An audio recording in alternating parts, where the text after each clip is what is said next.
नमस्कार बंधुगण बंधु माने आपण माने समस्त को आज ज्योतिष कार्यक्रम को स्वागत। आज ज्योतिष कार्यक्रमटी मेष राशि व्यक्ति विशेष मानक पई बहुत गुरुत्वपूर्ण अटे, बहुत ही खास अटे। कारण तेबे बंधु माने खूब शीघ्र नूतन वर्ष 2026 आरंभ हेबा पई जाउअछि। तेबे एहीपरि 6टी प्रमुख घटना मान रहिछि जहाँ आपणक जीवन रे निश्चिंत भावरे घटिबा पई जाउअछि। एही वर्ष 2026 रे शनि, राहु, केतु, देवगुरु बृहस्पति एमाने आपण मानकु केउ भली फल प्रदान करिवे एवं केउ 6 बड़ घटना आपणक जीवन रे घटिबो। तेबे बंधु माने एही सब विषय रे विस्तार भावरे आमे आज ए वीडियो रे आलोचना करिबा। तेबे बंधु माने जदि आपण मानकर मेष राशि होइथाए तेबे वीडियोटी को स्किप न करी थरे मात्र शेष पर्यंत निश्चिंत देखंतु एवं वीडियोटी को गोटे लाइक करी चैनल को सब्सक्राइब कर दियंतु। आपण मानकर जदि मेष राशि होइथाए एवं आपण जदि ईश्वर को सच्चा हृदय रे भक्ति करुथांती विश्वास करुथांती तेबे भक्ति एवं श्रद्धार सहित कमेंट बॉक्स रे जय माँ लक्ष्मी जय श्री जगन्नाथ अवश्य लिखि दियंतु। तो बंधु माने आसंतु आरंभ करिबा आज रही कार्यक्रमटी को जहाँकि आपणकर जन्म राशि एवं चंद्र राशि उपरे संपूर्ण आधारित अटे। तो बंधु माने आपणकर हेउची मेष राशि। तो मेष राशि राशियाधिपति हेउचंती मंगल। तो बंधु माने आमे जेतेबेले संपूर्ण गोटिए वर्षर कथा कहि थाउ से आमे सर्वप्रथमे देखि थाउ शनि, राहु, केतु एवं देवगुरु बृहस्पतिंकर गोचरर स्थिति कुंडली रे कौन रहिछि। कारण जेतेबेले आम जीवन रे किछि बड़ हेबा पई जाउथाए एवं अधिक दिन पर्यंत एहार प्रभाव रही थाए एही सब ग्रह मानकर स्थिति ही देखा देई थाए। शनि, राहु, केतु एवं देवगुरु बृहस्पति ग्रह माने सबुठारु अधिक समय पर्यंत फल प्रदान करिथांती।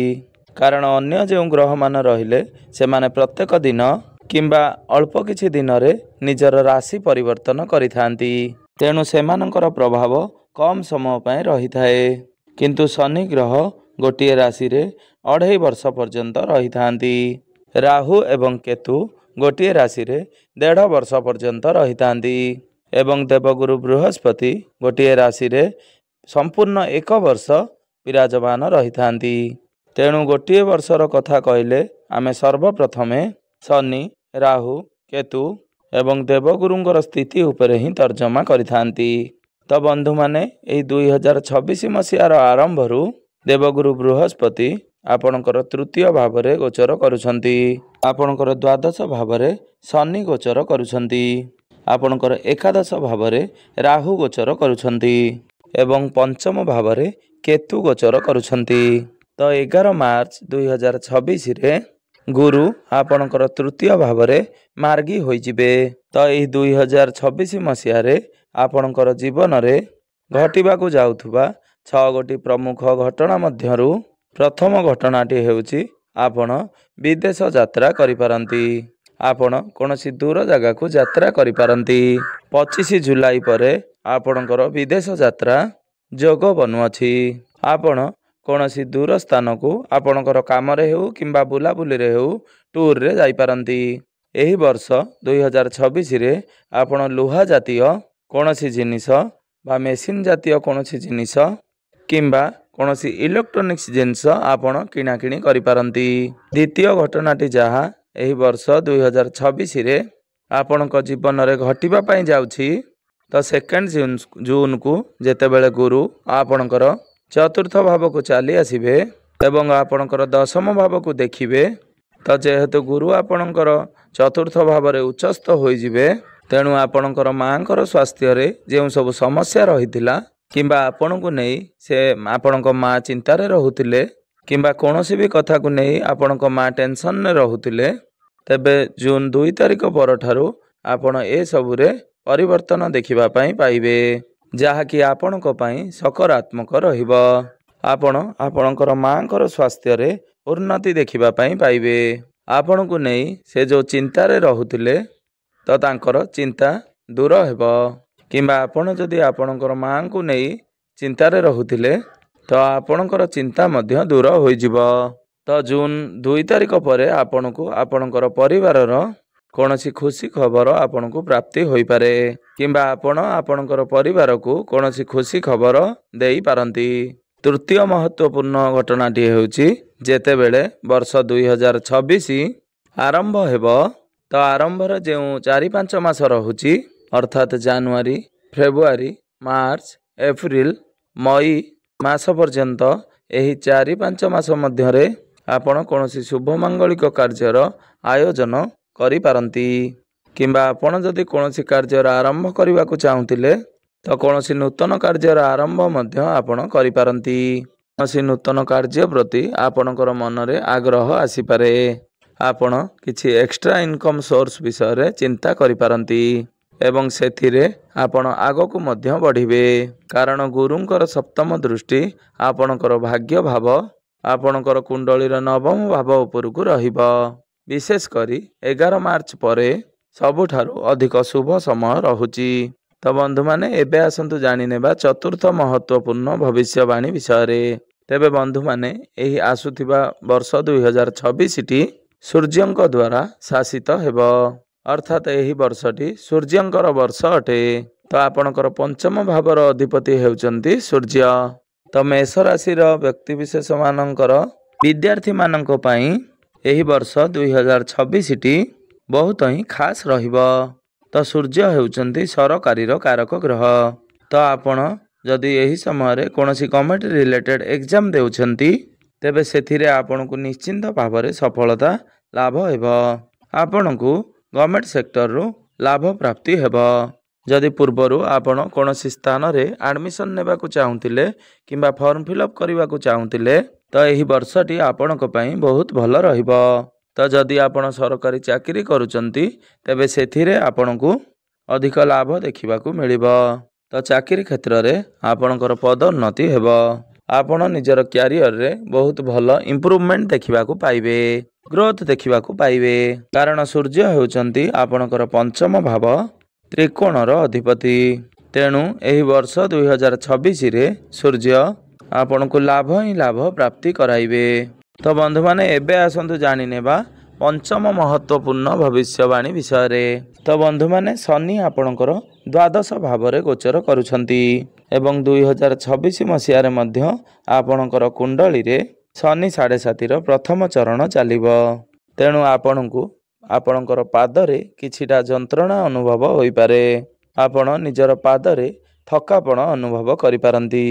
ଆପଣଙ୍କର ଦାନ୍ତ ସମ୍ବନ୍ଧିତ କୌଣସି ସମସ୍ୟା କିମ୍ବା ଜଏଣ୍ଟ ପେନ୍, ଆପଣଙ୍କର ଗଳା ସମ୍ବନ୍ଧିତ କିଛି ସମସ୍ୟା, ଆପଣଙ୍କର ଆଲର୍ଜି, ଇନଫେକ୍ସନ୍ ଏବଂ ଆପଣଙ୍କର ତ୍ୱଚା ସମ୍ବନ୍ଧିତ କିଛି ଦେଖାଦେଇପାରେ।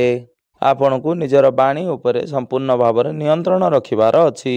ନଚେତ ଆପଣ ଆପଣଙ୍କର ବାଣୀ ଦ୍ୱାରା ନିୟନ୍ତ୍ରଣ ନ ରଖିବା ଦ୍ୱାରା ଆପଣ ସାମ୍ନା ବେଲାକୁ ଏପରି କିଛି କଥା କହିଦେଇପାରନ୍ତି ଯାହା ଆପଣଙ୍କୁ ସମସ୍ୟାରେ ପକାଇପାରେ।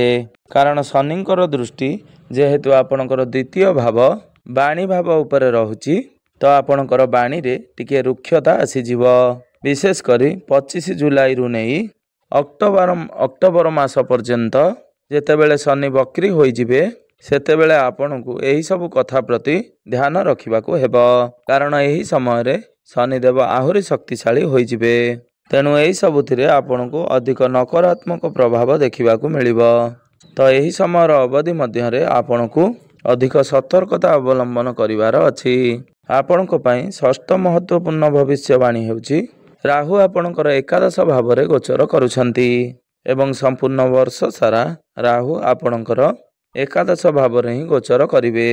କାରଣ 5 ଡିସେମ୍ବରକୁ ହିଁ ରାହୁ ନିଜର ରାଶି ପରିବର୍ତ୍ତନ କରିବେ। ତ ସମ୍ପୂର୍ଣ୍ଣ ବର୍ଷ ସାରା ସେ ଆପଣଙ୍କର ଏକାଦଶ ଭାବରେ ହିଁ ରହିବେ। ତେବେ କୁଣ୍ଡଳୀର ଏକାଦଶ ଭାବଟି ହୋଇଥାଏ ଲାଭର ଭାବ, ସମସ୍ତ ଇଚ୍ଛା ପୂର୍ତ୍ତିର ଭାବ, ଆପଣଙ୍କର ଅଭିଳାଷର ଭାବ ଏବଂ ଏକାଦଶ ଭାବଟି ହୋଇଥାଏ ଆପଣଙ୍କର ବଡ଼ ଭାଇ ଭଉଣୀମାନଙ୍କର ଭାବ। ତେଣୁ ଏହି ବର୍ଷ 2026ରେ ରାହୁ ରାତାରାତି ଷ୍ଟାର ବନାଇ ଦେଇପାରନ୍ତି ଯାହା ଆପଣଙ୍କର ସ୍ୱପ୍ନର ବାହାର ଅଟେ। ଏକଦମ ସେ ଆପଣଙ୍କୁ ହଠାତ୍ କରି କୌଣସି ବଡ଼ ଲାଭ ପ୍ରଦାନ କରିପାରନ୍ତି। ଆପଣଙ୍କୁ ଆପଣଙ୍କର ପୈତୃକ ସମ୍ପତ୍ତିରୁ ବଡ଼ ଲାଭ ମିଳିପାରେ। ଆପଣଙ୍କର ଆର୍ଥିକ ସ୍ଥିତି ମଜବୁତ ହୋଇପାରେ। ଯଦି ଆପଣଙ୍କ ଉପରେ ପୂର୍ବରୁ ଋଣ କରଜ ବା ଧାର କରଜର ଭାର ରହିଥିଲା ତ ହଠାତ୍ କରି ଆପଣ ସେ ସବୁକୁ ପରିଶୋଧ କରିବାରେ ସକ୍ଷମ ହେବେ। ଯେଉଁ ବ୍ୟକ୍ତି ବିଶେଷମାନେ ପଲିଟିକ୍ସିଆନ ଅଛନ୍ତି ବା ରାଜନୀତି କ୍ଷେତ୍ରରେ ଅଛନ୍ତି ତ ରାଜନୀତି କ୍ଷେତ୍ରରେ ବଡ଼ ସଫଳତା ମିଳିବାର ଯୋଗ ବନୁଅଛି। କିନ୍ତୁ କେତୁ ଯେହେତୁ ଆପଣଙ୍କର ପଞ୍ଚମ ଭାବରେ ଗୋଚର କରୁଛନ୍ତି ତ ଆପଣଙ୍କୁ ଟିକେ ଆପଣଙ୍କର ପ୍ରେମ ଜୀବନ ପ୍ରତି ଅଧିକ ସତର୍କ ରହିବାର ଅଛି। କାରଣ କେତୁ ଆପଣଙ୍କର ସମ୍ପର୍କରେ ଫାଟ ସୃଷ୍ଟି କରିପାରନ୍ତି। ଆପଣଙ୍କ ମଧ୍ୟରେ ମିସ୍ ଅଣ୍ଡରଷ୍ଟାଣ୍ଡିଂ କ୍ରିଏଟ୍ କରାଇ ପାରନ୍ତି। ଭୁଲ ବୁଝାମଣା ସୃଷ୍ଟି କରିପାରନ୍ତି। ମତଭେଦ ମତାନ୍ତର କରିପାରନ୍ତି। ଆପଣଙ୍କ ମଧ୍ୟରେ କଳି ଝଗଡ଼ା ସୃଷ୍ଟି କରାଇ ପାରନ୍ତି। ଆପଣଙ୍କ ମଧ୍ୟରେ ସନ୍ଦେହ ସୃଷ୍ଟି କରିପାରନ୍ତି। ତେଣୁ ଆପଣ ଆପଣଙ୍କର ପାର୍ଟନରଙ୍କୁ ପ୍ରତ୍ୟେକ କଥାରେ ସନ୍ଦେହ ନ କରି ତାଙ୍କୁ ବୁଝିବାକୁ ଚେଷ୍ଟା କରନ୍ତୁ। କାରଣ ସେ ଆପଣଙ୍କ ପାଇଁ ବହୁତ କିଛି କରୁଛନ୍ତି। କେତୁ ଯେତେବେଳେ ପଞ୍ଚମ ଭାବରେ ଗୋଚର କରିଥାନ୍ତି ତ ସେ ଆପଣଙ୍କ ମନରେ ଅସନ୍ତୁଷ୍ଟିର ଭାବନା ଦେଇଥାନ୍ତି। ତେଣୁ ଏହିସବୁ କଥା ପ୍ରତି ଆପଣ ସତର୍କ ରହିବାର ଅଛି। ତେବେ ବନ୍ଧୁମାନେ ଏହା ଥିଲା ବର୍ଷ 2026ରେ ଆପଣଙ୍କର ଜୀବନରେ ଘଟିବାକୁ ଥିବା 6ଟି ମହତ୍ତ୍ୱପୂର୍ଣ୍ଣ ଭବିଷ୍ୟବାଣୀ ବିଷୟରେ, ଯାହା ନିଶ୍ଚିନ୍ତ ଭାବରେ ଆପଣଙ୍କ ଜୀବନରେ ଘଟିକି ହିଁ ରହିବ। ତ ବନ୍ଧୁମାନେ ଏବେ ଆସନ୍ତୁ ଜାଣିନେବା କିଛି ବିଶେଷ ପ୍ରତିକାର ବିଷୟରେ, ଯେଉଁ ପ୍ରତିକାର ଗୁଡ଼ିକ କରିବା ଦ୍ୱାରା ଆପଣମାନଙ୍କୁ ଅଧିକ ମାତ୍ରାରେ ଶୁଭଫଳ ପ୍ରାପ୍ତି ହେବ ଏବଂ ଯେଉଁ କିଛି ଅଶୁଭତ୍ୱ ରହୁଛି ସେଗୁଡ଼ିକ ଖଣ୍ଡନ ହୋଇଯିବ। ସେଥିପାଇଁ ଯେହେତୁ ଆପଣଙ୍କର ରାଶ୍ୟାଧିପତି ମଙ୍ଗଳ ଅଟନ୍ତି ତେଣୁ ପ୍ରତ୍ୟେକ ଦିନ ଆପଣ ମଙ୍ଗଳଙ୍କର ବୀଜ ମନ୍ତ୍ରର ଜପ 108 ଥର କରନ୍ତୁ। ପ୍ରତ୍ୟେକ ଦିନ ହନୁମାନ ଚାଳିଶାର ପାଠ ଅବଶ୍ୟ କରନ୍ତୁ। ପ୍ରତ୍ୟେକ ଦିନ ଆପଣ ଉଦିତ ସୂର୍ଯ୍ୟଙ୍କୁ ତମ୍ବା ପାତ୍ରରେ ଜଳାର୍ଘ୍ୟ ଅର୍ପଣ କରନ୍ତୁ। ଆପଣ ଯେତେ ପାରିବେ ଓଂ ନମଃ ଶିବାୟ ମନ୍ତ୍ରର ଜପ 108 ଥର କରନ୍ତୁ। ତେବେ ବନ୍ଧୁମାନେ ଆପଣଙ୍କର ପାଇଁ ଏହି ଆସୁଥିବା ନୂତନ ବର୍ଷ 2026ଟି ମଙ୍ଗଳମୟ ହେଉ, ଏହା ହିଁ ଈଶ୍ୱରଙ୍କ ନିକଟରେ ମୋର ଏତିକି ପ୍ରାର୍ଥନା। ଧନ୍ୟବାଦ।